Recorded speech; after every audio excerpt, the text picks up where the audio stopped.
السلام علیکم ورحمۃ اللہ وبرکاتہ۔ میں حکیم سید حبیب اللہ شاہ بخاری دعا خانہ ٹیکسلا کینٹ سے آپ کی خدمت میں حاضر ہوں۔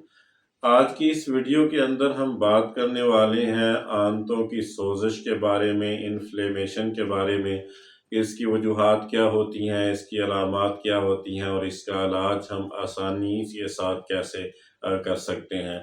آنتوں کی سوزش یا انفلیمیشن ایک عام مگر پیچیدہ مسئلہ ہے۔ اگر یہ بر وقت اس کو نہ روکا جائے تو اس سے آنتوں کے اندر السر ہو جاتا ہے، یا پھر یہ ہے کہ اس کی زیادہ شدت ہو جائے تو یہ آنتوں کے کینسر تک بات پہنچ جاتی ہے۔ آنتوں کی سوزش میں چھوٹی یا بڑی آنت کی جھلی جو ہے وہ سوج جاتی ہے، سرخ ہو جاتی ہے یا زخمی ہو جاتی ہے۔ یہ سوزش ہلکی بھی ہو سکتی ہے اور شدید بھی ہو سکتی ہے۔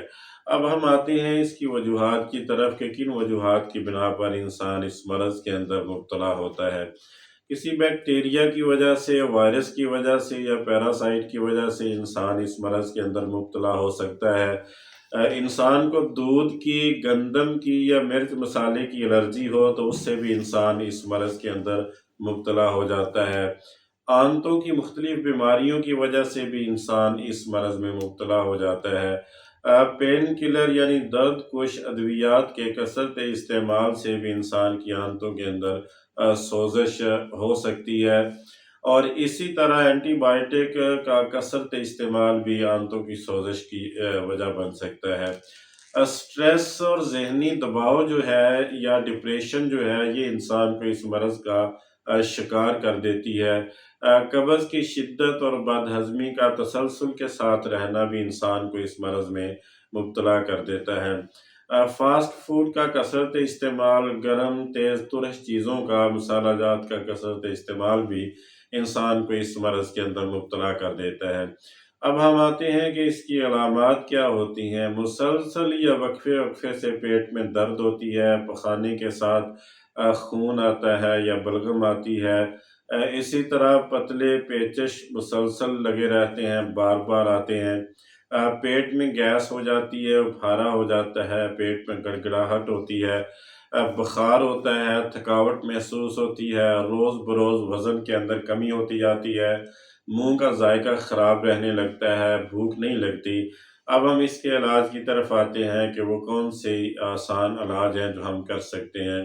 سونف، سنڈ جو خشک ادرک ہوتا ہے وہ، اور اسی طرح پودینہ یا ہلدی، سونف، سنڈ اور ہلدی آپ نے اس کو برابر وزن لینا ہے، باریک پاؤڈر کر لینا ہے، اور آپ کو آدھا چمچ نیم گرم پانی سے صبح و شام آپ نے اس کو استعمال کرنا ہے۔